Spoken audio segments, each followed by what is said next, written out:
Hey guys, Angie to break down UFC 294, Makhachev versus Volkanovski 2. I just watched it back not too long ago, still processing it, but I guess what I can say is amazing performance by Islam. He head kicks Volkanovski in the first round, and I think it was only 3 minutes into the fight, head kicked him before that actually. He had a lot of really great combinations. He looked improved. He looked stronger, way stronger than before. Volkanovski, on the other hand, didn't quite look like he was ready. I'm not taking away from Islam in any way, by the way. He just didn't look as strong. He didn't look like he just didn't look ready. He didn't look conditioned, and he looked a lot weaker. And I think if he had been a little bit more aggressive, that may have been the only way to possibly have had a chance, because he was waiting too much and Islam was just throwing so much at him. He never really had a chance. So it's devastating for Volkanovski and for Australian fans or anyone who respects Volkanovski to see him get finished so easily.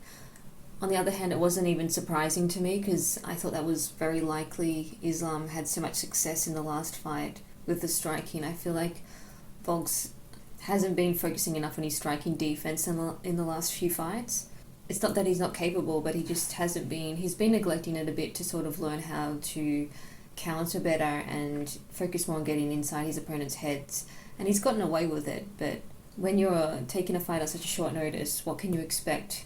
It's very hard to watch I haven't actually watched the press conference yet, but I've seen pieces of it, and he's devastated, and that's understandable, but you can't. MMA is such a cruel sport. You cannot expect to do well on such short notice, especially against someone like Islam at the highest level.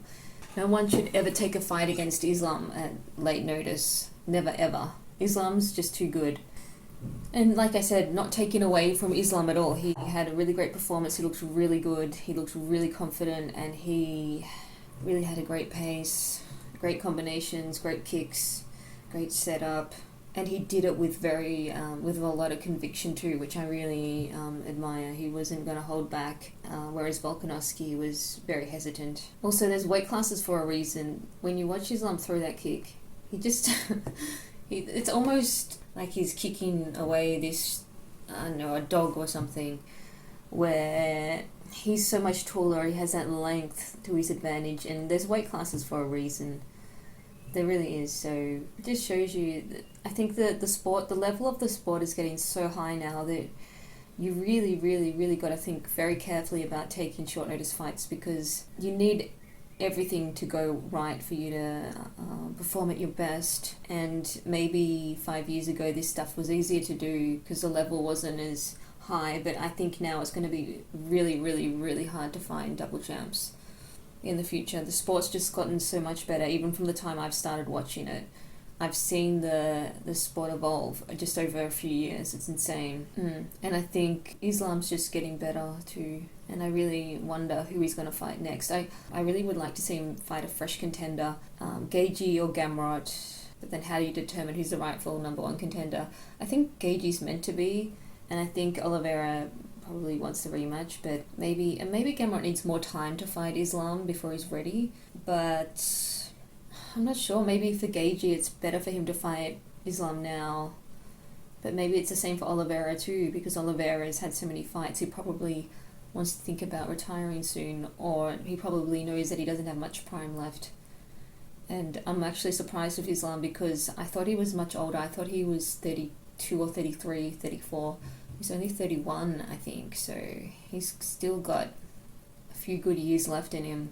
And, it's not his fault that Volkanovski took this fight on short notice, so nothing against him. This is how cruel the sport is, even for Usman and Chimaev. It doesn't matter how good you looked in the fight too, you didn't win the fight, so you've got that red, addition to the column of your wins and losses. So it's tough. I think there's a big lesson in this, and that's for anyone who is like a workaholic or someone that's really burning the candle at both ends. Eventually you're going to run out of gas, and you should never do something like this that's so hasty unless you... But how do you know? How do the fighters know what's best for them? And at least Volkanovski can know that he took this chance. Maybe this was his last chance regardless of the outcome. So you do have to follow your heart, but you can't be upset with the result. That's just the way the world works. But having said that, if you do feel, oh, maybe I need to take a break, maybe I'm pushing this too far, you could end up doing something like this, or similar to Israel Adesanya. If you keep pushing yourself, you're going to end up slipping really bad. Yeah, for Volk, after getting KO'd like that kick that Islam threw was freaking sharp, quick, and he was so convictive that he threw himself off balance and he didn't care because he knew he was going to get it. And I'm beginning to really admire his striking abilities, because we haven't really been able to see a lot of it because he has finished a lot of fights quickly. Oh, this was another quick fight, but I feel like I got to see a bit more of what he was capable of and how he can evolve. And I do feel like Khabib, whether or not Khabib was really in his camp or not, I think that would have helped him a lot, and it shows if that's the case. But for Volk, I'm a little concerned for him now, because it just broke my heart seeing that. Oh, let me fight again. No, stop, Volk, stop. If he fights Ilia Topuria in January, for example, not that I think he actually would, but if they let him, he would just have the same thing happen to him again. He would just get KO'd in the first round. He's not ready. His body wasn't ready.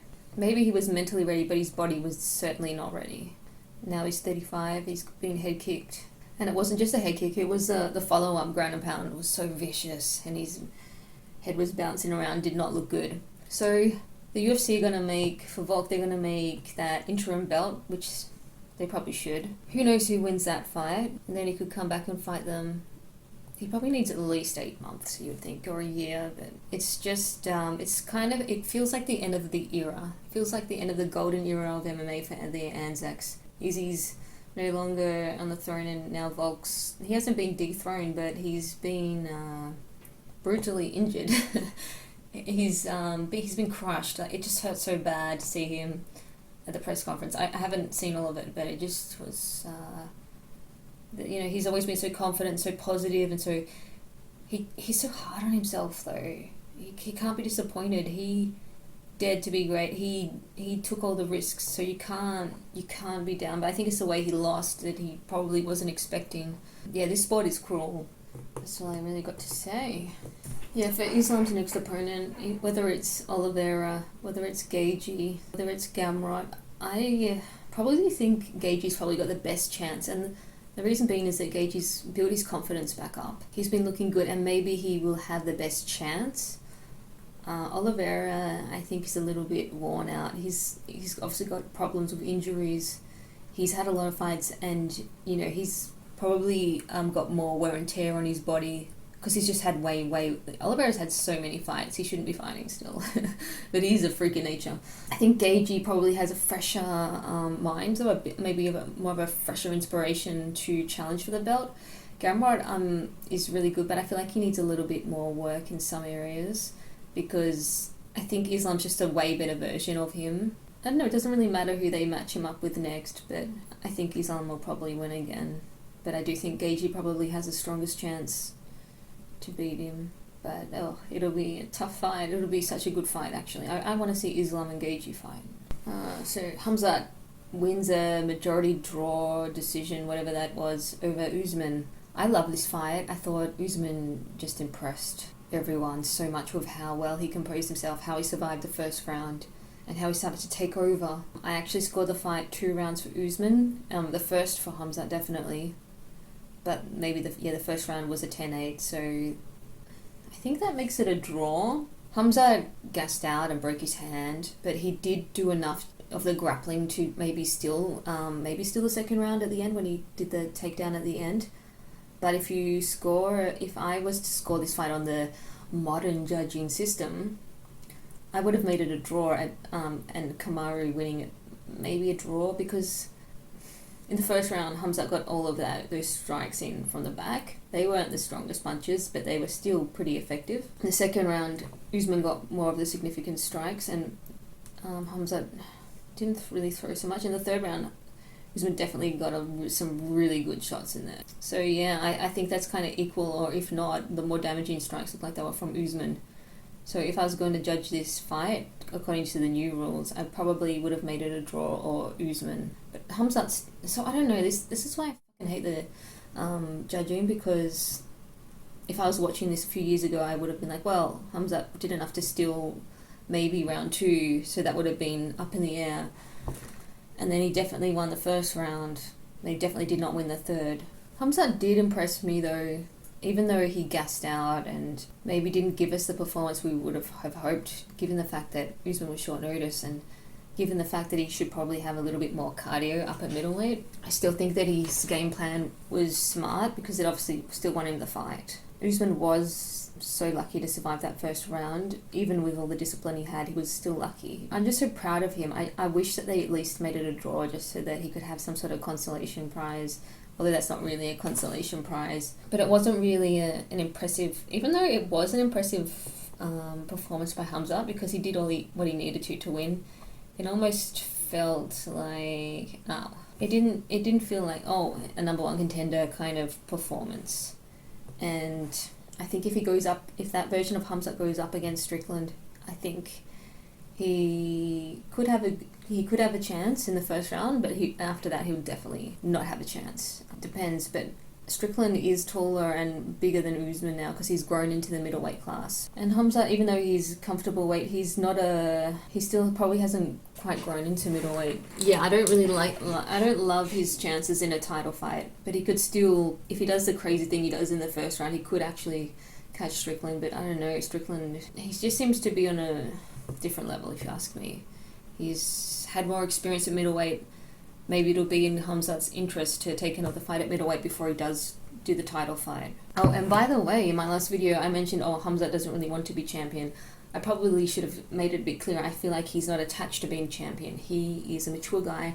He knows there's more important things in life, and he's not obsessed, or he's not attached or desperate to be champion. That's what I meant. He's shown that. After his fight, he said he was affected by all this stuff happening in the world, and that's what he wanted to talk about. He's a sensible guy. He's a killer in the cage, but I think he's misunderstood. That's what I think. You can still disagree with me. I'm not saying that he's not dedicated or anything to fighting. That's not what I meant. I just meant that he's not attached to something. The moment you're attached to something is the moment that you're pushing yourself away from something. Like Sean Strickland is. They are similar in some ways, but very different in others. I've noticed that Khamzat has a very emotional side, and he doesn't like to hurt people. He didn't want to hurt Gilbert Burns, he didn't want to hurt Usman. He feels bad about hurting people because of his background, because he's come from a war-torn country, because he's seen the horrors firsthand, and I think he knows that it's not worth it. He's a fighter because he had to be, to survive. Maybe he was having an off night. Yeah. I don't want to criticize him, because I still think that he still executed a really good game plan, and he did what he had to win. I mean, it's so debatable. It just depends. I just wish the judges would all do the same. Oh, and I can't believe Paulo Costa was there. Did he actually fake that he had stuff? Like, this guy is so effed up. I don't know why the UFC let him in there. He is... If they try and rebook Costa Khamzat, I would just be like, what the fuck? Yeah, so for Khamzat, he can do whatever he wants. He can fight Sean, but I feel like he should probably have another fight first. Yeah, for Usman, I just thought he had a really great performance, but he was a bit slow. He was slow to get going, which is understandable because he took the fight on 10 days' notice. But once he started to get going, it was clear that he was levels above Khamzat in the striking. I don't care if Khamzat broke his... maybe he gassed his arms out. That's what I was thinking. Perhaps Khamzat gassed his arms out and broke his hand, which is why he couldn't throw, but he just seemed to look a little bit... It was clear that Usman, if that was going to keep going, Usman was going to win that fight. So I do feel a bit for Usman, because now he's got 3 losses on his record. He's shown he is mentally tough, and he is a real champion. So I hope he gets a good fight next, but he's in a weird situation where he looks really good in 2 of the fights, but things just didn't go his way, so that's a tough place to be. I want to see him stick around at middleweight, though. I like him at middleweight, But Hamzat isn't the biggest middleweight either, so maybe he's in a tricky situation there. And even Hamzat, even though he's moved up to middleweight, he still doesn't quite look like the biggest middleweight. Whereas Sean Strickland, on the other hand, even though he was at welterweight, he moved up before he really grew into his man body. Hamzat's still young, but Sean Strickland's just had more time to be at middleweight, so that's really helped him. Yeah, the first two fights of the card I just quickly watched, but there was not really a lot to them, as Said Nurmagomedov, Ikram Askarov, they made quick work of their opponents in quite impressive one-sided fashion, very similar to Islam and Volkanovski, if not more, it was quicker, but similar thing, so exciting for them. Maybe not the most competitive fights, but I did enjoy Kamaru Usman and Hamzat. I thought Kamaru had the most impressive performance given the circumstances. Yeah, that's about it really. Yeah, what do you think about the fight? Thanks for watching. I'm gonna end it here, but it'll be interesting to see where the UFC goes from here. Alright, take care and see you around the traps.